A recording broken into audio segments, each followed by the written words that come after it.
Et notre invité aujourd'hui, Alain Prost, bonjour. Vous êtes quadruple champion du monde et quadruple vainqueur ici à Monaco. Quels souvenirs vous avez de la principauté? Est-ce qu'ils sont sur le circuit, en dehors du circuit? Ce qui est avouable, ce qui est racontable. Non, non, non, c'est vrai. Bon, il y a énormément d'histoires, énormément d'anecdotes, énormément de souvenirs, c'est sûr.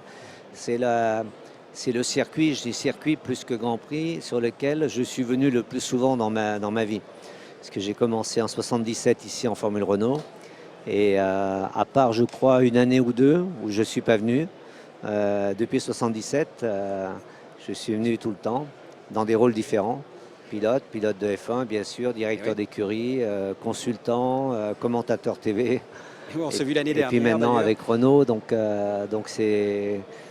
c'est un peu un second pays d'une certaine manière, parce que moi, les relations que j'ai avec Monaco sont quand même très très fortes. Et qu'est-ce qu'il a de particulier, le circuit en lui-même? Parce que c'est difficile de doubler, on le dit chaque année, on repose les mêmes questions, mais qu'est-ce qu'il a de particulier? Il est quand même mythique, alors qu'il est Non. assez complexe et pas forcément toujours spectaculaire pour les spectateurs. Oui, il peut ne pas être toujours spectaculaire dans la mesure où bon, les voitures, surtout aujourd'hui, sont de plus en plus grandes, de plus en plus larges. Donc ça a toujours été très compliqué à doubler. Même si statistiquement, vous seriez surpris du fait que ce n'est pas toujours le pilote qui part en pole position qui gagne la Oui, course.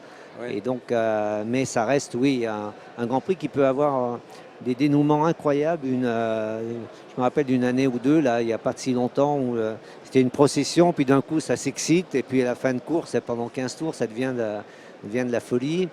Mais non, ce qui fait la particularité de Monaco, surtout pour les pilotes, c'est ce côté extrêmement compliqué à gérer, une concentration ultime, risquée d'une certaine manière, un Grand Prix sur 4 jours, beaucoup plus contraignant, Mhm. plus physique aussi.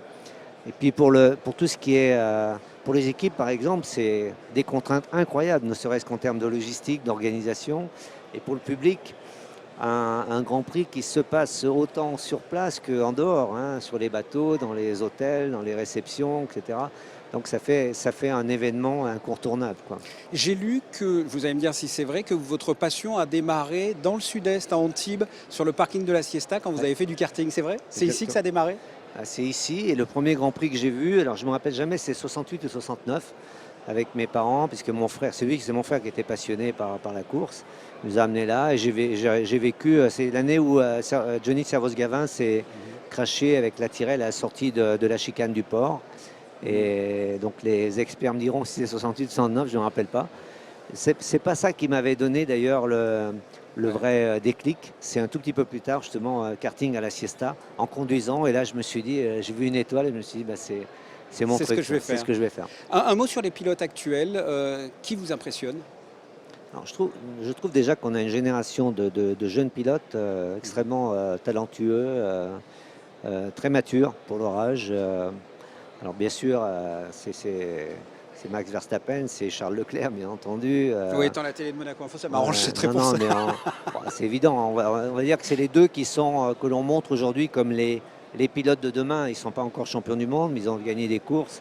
Et c'est les pilotes de demain. Mais il ne faut jamais oublier, bien sûr, les Hamilton, les Vettel, Mhm. nos pilotes, Daniel Ricciardo, Hülkenberg, etc. Même s'il n'a pas gagné. Il y a énormément de très très bons pilotes. Les jeunes comme Lando Norris aussi, Russell.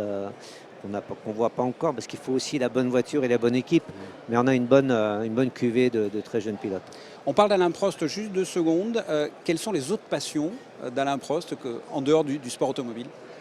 Alors moi, j'ai une passion, c'est le sport, déjà, ça c'est sûr, depuis toujours. Beaucoup le vélo, Mhm. parce que c'est le sport que je peux faire continuellement, mais j'adore la nature, donc je fais énormément de marches, choses comme ça, dès que je peux.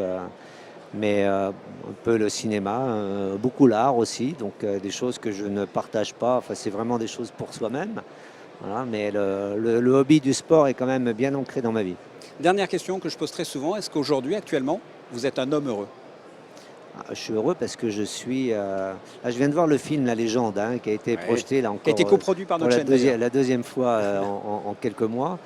Et à chaque fois que je regarde ça, je me dis, ben, je dois être heureux parce que je suis encore là pour en parler. Ouais. Et puis, j'ai vécu des moments quand même assez difficiles, avec des accidents incroyables et avec beaucoup de dangers. Donc, j'ai fait tout ce que j'ai voulu dans ma vie. Donc, je ne peux pas peux absolument pas me plaindre. Et la santé étant là, donc voilà, je suis heureux. Oui.